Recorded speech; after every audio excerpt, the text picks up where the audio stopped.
Bien, seguimos en el diario. Ustedes saben que en el día de hoy se está debatiendo lo que es un proyecto de ley muy importante para la provincia de Buenos Aires que implica subas bastante relevantes en distintos tipos de impuestos. Allí en el Senado de la Legislatura Provincial está Nicolás Munafó. Nicolás. Gracias, Julián. Bueno, a la espera de esta reunión que hoy contábamos que se iba a llevar adelante aquí con el titular de ARBA, también con el ministro de Economía Provincial y los distintos senadores, bueno, para ver la letra chica, para ver si llega a un acuerdo y tratarlo aquí en el Senado. Recordemos que, bueno, hay una extensión de la sesión hasta las 12 de la noche. Veremos si finalmente se logra tratar hoy o pasan directamente para mañana. Esta prórroga es hasta las 12 de la noche y si no, ya directamente mañana viernes tiene que conseguir nuevamente quórum entonces para tratar esta ley impositiva. Estamos junto a Daniel Lipovitsky, que es diputado provincial por Juntos por el Cambio, porque si pasa Senado tiene que ir a diputados, hay distintas reuniones. De hecho, ahora él se está yendo a una reunión del bloque de Juntos por el Cambio precisamente. Bueno, diputado, ¿cómo viene esta ley? Se habla por un lado de impuestazos, del lado de la oposición, del oficialismo, que va en torno a lo que es la inflación del año 2019. Bueno, esta reunión que se está llevando adelante ahora entre los senadores, ¿cree que se va a tratar hoy? ¿Se va a llegar a aprobar antes de fin de año? ¿Cómo lo ve usted? Un montón de preguntas. A ver, yo creo que primero, para clarificarle a la gente que entiende, esto es una ley tarifaria o la ley fiscal que se aprueba todos los años en la legislatura, porque es la que marca el alcance de los impuestos provinciales y también las tasas por servicio que da el Estado, por ejemplo, los trámites que se hacen en registro de propiedad inmueble o un montón de trámites que se hacen en el Estado provincial. Por lo tanto, es una ley que de alguna manera es necesaria aprobarla. Después, por supuesto, que el gobernador ha propuesto un aumento ambicioso de algunos impuestos y eso requiere de algún análisis un poquito más profundo, teniendo en cuenta que ingresó casi con las tiras del pan dulce, ¿no? A las 2 de la tarde o 3 del 24. Así que en el día de ayer ya nos pusimos a estudiar, después de los almuerzos familiares de Navidad, y hoy seguimos trabajándolo. Ahora hay varias reuniones con algunos miembros del Poder Ejecutivo y con el bloque oficialista, y realmente si hay vocación de construir los consensos, seguramente vamos a poder avanzar. Depende un poco de eso, ¿no?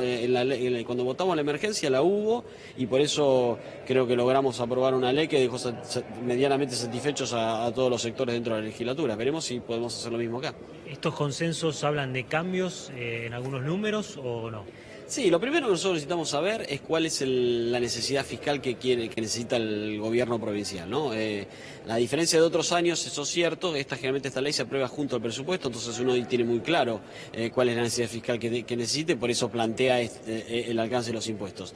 Esta vez no va a ser así porque la semana pasada votamos una prórroga del presupuesto del año 2019 que pidió el gobernador y que nosotros como bloque acompañamos en el entendimiento que era necesario darle tiempo al gobernador para que prepare un presupuesto acorde a que había recién ingresado como había asumido su gestión, pero entonces no tenemos claro cuál es la necesidad fiscal porque no tenemos un presupuesto y en ese marco es que le estamos pidiendo un poco de información, mayor información al Poder Ejecutivo y al oficialismo, porque hay algunos aumentos que de alguna manera superan la inflación o que son de alguna manera con la inflación y que hay que ver también, analizarlo de acuerdo a la capacidad de pago del sector que afecte, ¿no?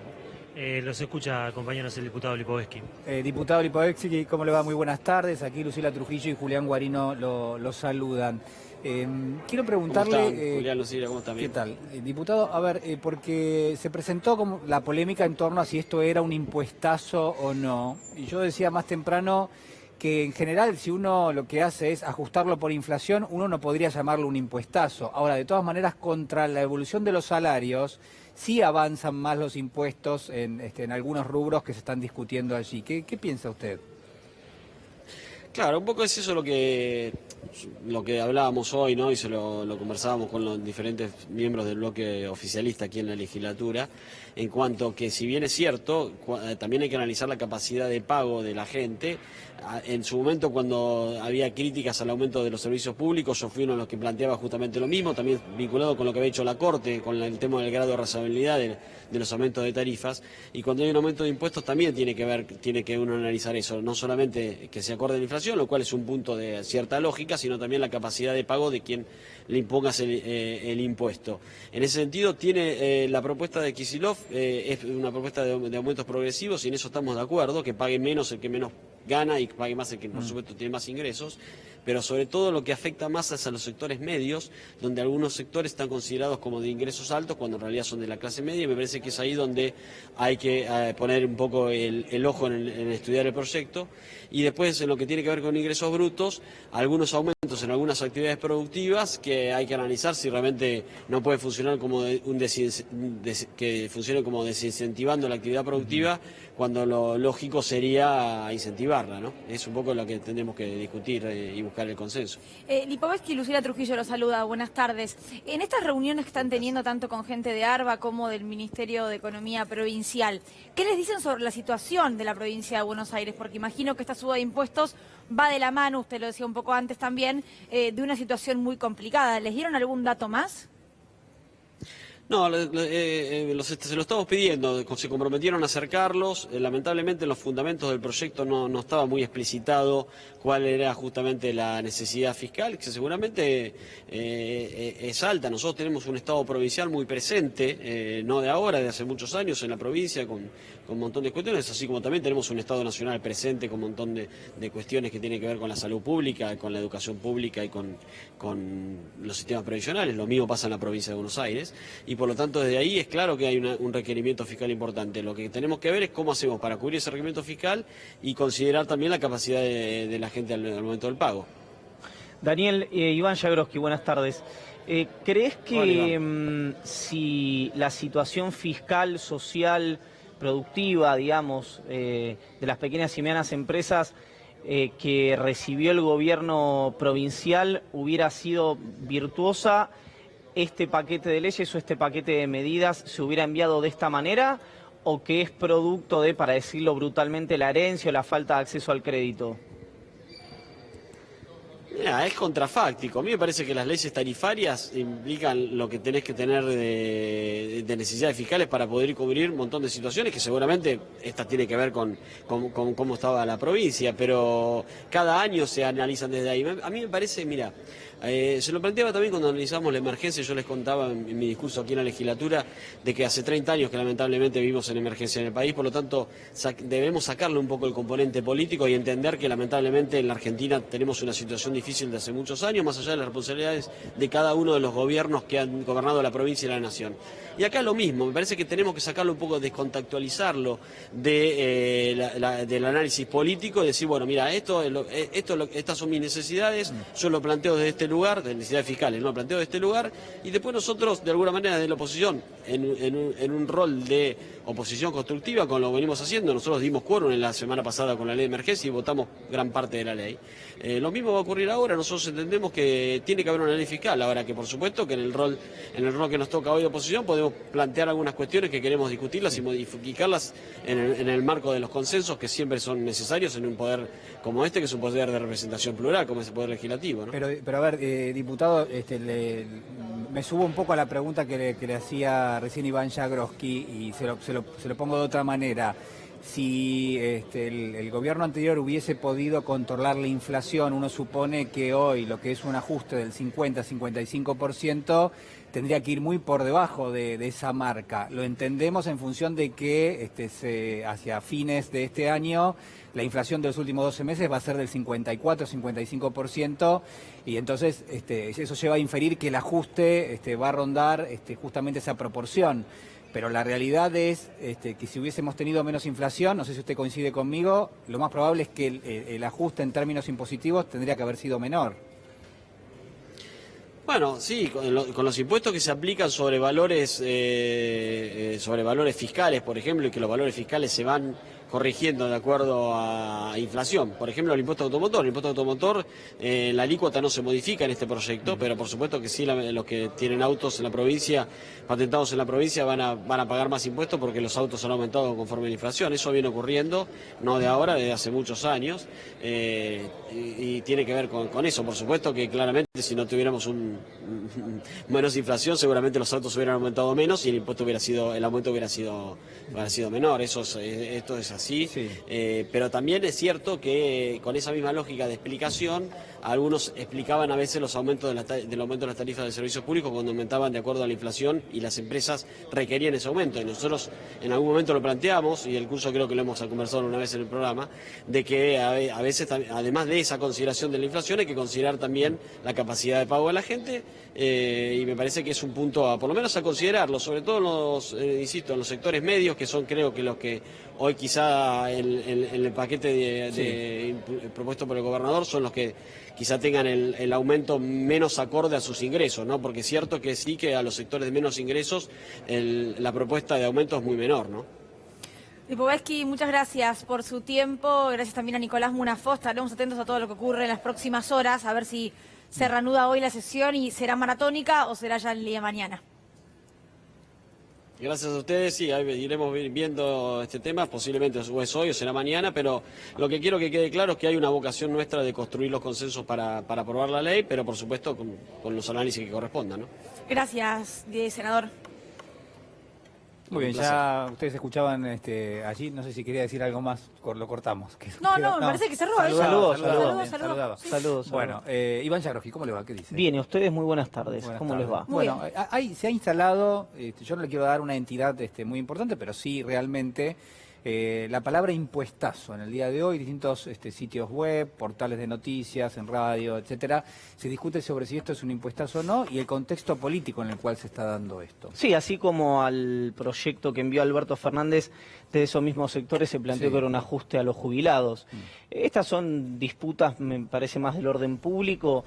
Después, acá hablamos mucho con Luli y con Mauro en su momento de la cena de Navidad. En la cena de Navidad había una persona que está mal, me insistía, esta es la palabra que estaba queriendo buscar, que a los jubilados no les habían congelado sus saberes por 180 días. Tuviste una cena tranquila vos. No, era conversación normal y yo le decía, no, mirá, no van a estar congelados tus saberes, pregunta, ¿cuánto cobras? Bueno, esto va a estar a disposición del Poder Ejecutivo Nacional, que va a decretar aumentos, que veremos después si es por encima o no es por encima de la inflación, pero lo va a decretar el Poder Ejecutivo, no te van a congelar nada. Estaba convencida de esta jubilada que le iban a congelar, y la frase era que es sobre todo donde pega, porque quienes más ven televisión es la gente más grande, digamos, y fundamentalmente los adultos mayores, que le iban a congelar su jubilación, cosa que no es cierta. Ahora, la frase era, lo dijeron en la tele, lo dijeron en la tele, lo dijeron en la tele. ¿No? Y había un chiste que decía, bueno, yo no estoy en la tele, pero trabajo en la tele y te estoy diciendo te van a congelar las jubilaciones. Bueno, después las consideraciones a ver, lo que hizo Vidal en la provincia de Buenos Aires, ¿fue un industricidio? Bueno, eso no es un término técnico, la verdad. No tiene ningún sentido decir un industricidio si uno lo piensa técnicamente. Bueno, esto es un impuestazo, tampoco es un término técnico, un impuestazo, es un término de opinión pública. Sí, claro. Entonces, si vos me decís, va a haber aumento del 75% para el 7% de los contribuyentes, ¿es un impuestazo? Para mí es un impuestazo si es para el 77% de los contribuyentes, no para el 7%. ¿Es un impuestazo para ese 7% que más gana? Probablemente sí, un revalúo de 75% para el 7% de la población que más dinero tiene, probablemente es un impuestazo. Pero en ese caso estaría en consonancia con la presunción de una capacidad de pago de ese impuesto. Es decir, vos tenés determinada cantidad de hectáreas de tierra en la provincia de Buenos Aires, tierra productiva, se supone que tenés espalda suficiente para pagar un impuesto más alto. Mira, te lo planteo de otro modo. Hace 12 años, estamos en 2019, 16 años que el peronismo kirchnerista, cada vez que tiene que plantear, lo voy a decir brutalmente, cada vez, Julia o vos me van a corregir si estoy cometiendo algún error, pero la mayor cantidad de las veces en los trazos gruesos, la característica que ha tenido para la cuestión impositiva ha sido la progresividad. Es decir, que paguen más los que más tienen y que paguen menos los que menos tienen. La pregunta es, ¿por qué cambiarían después de 16 años tanto Alberto Fernández como en este caso Axel Kicillof su lógica conceptual en materia impositiva? Después están las disputas lógicas de la política, del fin de año, de las leyes, etcétera. Sí. Adelante. No, déjame agregarte un comentario. Sí. En la etapa de los gobiernos kirchneristas, Néstor Kirchner, Cristina, había una lógica de la recaudación provincial no voy a hacer distinción de color político, peronismo, radicalismo, Frente Progresista en Santa Fe, en donde había una lógica de recostarse en los impuestos más regresivos, en un contexto en donde a nivel nacional se aumentó la progresividad a medias, vía, si se quiere, ganancias y vía retenciones. Bienes personales en general fue un impuesto muy rezagado y ahora está en discusión. Pero había una lógica de las provincias más grandes, yo soy rosarina, en Santa Fe pasaba mucho, de Córdoba, de reclamarle a la nación que la coparticipación sea relativa a lo que aporto y no en relación a una redistribución más federal de ingresos. A mí me da la sensación que lo que estamos viviendo ahora pasa con Perotti también en Santa Fe, pasa con Kicillof en provincia de Buenos Aires, pasa en otras provincias, que es que se vuelve a poner la progresividad como una discusión relevante. No estoy tan segura que hubiera pasado. Vos hablas del peronismo, quizás yo no recuerdo particularmente casos, pero las discusiones en la etapa anterior eran las provincias grandes quieren lo mismo que aportan y no había una lógica de yo recaudo mejor. Ingresos brutos siempre fue muy fuerte, todos los impuestos más regresivos siempre fueron fuertes y pelearse con el inmobiliario rural y el inmobiliario urbano en cualquier provincia siempre era una batalla que los gobernadores preferían. Pero para tengo que hacer un alto. Del gobernador Scioli, cuando Scioli era gobernador, se hizo una actualización importante del impuesto inmobiliario, recuerdo. Yo hablo del Estado Nacional, por eso no mencioné ni a Santa Fe, ni a Córdoba, ni a la provincia de Buenos Aires, ni a la provincia de La Pampa. Hablás de los peronismos nacionales. Claro. Hablo del peronismo, las Sí. decisiones que se tomaban de carácter nacional, donde Alberto Fernández fue funcionario, donde Axel Kicillof fue funcionario. Me refería a cuando se han tenido que tomar en su momento ese tipo de decisiones, sea directamente por la cuestión impositiva o por salarios indirectos, vía subsidios o vía algún otro tipo de congelamiento de tarifas, congelamiento de las tarifas del transporte, etcétera.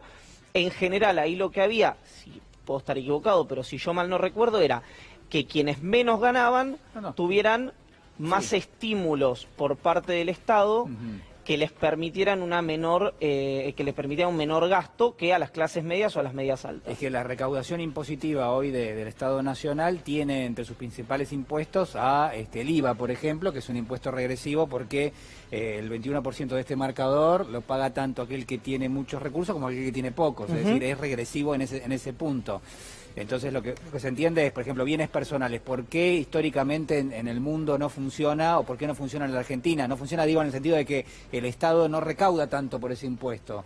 Bueno, porque se entra en un juego de las valuaciones fiscales de cada uno de los activos que tiene cada familia o cada persona, y ahí es donde muchas veces el fisco no puede ponerle un valor más o menos lógico y cobrar un impuesto sobre eso. Por eso... ¿Por qué? ¿Por qué es tan difícil bienes personales? Porque hay que actualizar permanentemente los valores fiscales de lo que uno declara que tiene. ¿Y por qué no se hace eso? Siempre tuve esa duda de por qué una casa en Bahía Blanca, en la provincia de Buenos Aires, bueno, se hace, vale se va actualizando. Lo que pasa 200.000 pesos. Porque cuando en realidad vale $100.000. Porque es una manera de subir indirectamente el impuesto. Por la misma razón que hoy hay...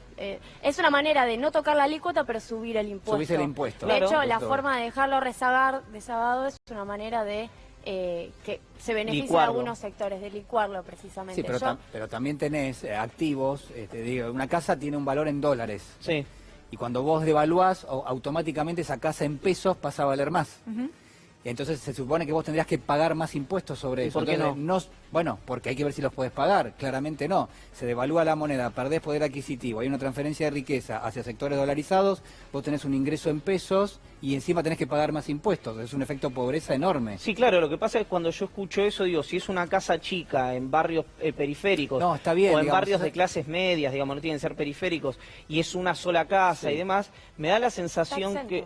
Claro, exacto. A mí lo que me da la sensación es que, no sé en qué situación está ahora, pero he visto varias veces que gente que tiene más de 2 o 3 propiedades, esas propiedades están valuadas fiscalmente, están muy subvaluadas, y después, por ejemplo, los que alquilamos, tenemos como buenos, tenés que pagar todos los impuestos en la Ciudad de Buenos Aires, te asesinan con los impuestos, tenés que pagar las cuestiones vinculadas a las expensas, los alquileres, que hay que decir algo, estos 4 años subieron menos que la inflación, estos 4 años los alquileres subieron menos que la inflación, pero yo veo mucha preocupación de los multipropietarios, pero es un porcentaje muy chico, el multipropietario, el multi. Pero si estamos hablando de un impuestazo para el 7%. No, bueno, ya sé, por eso le decimos impuestazo. Por eso digo, es lo que vos decías, impuestazo, ¿para quién?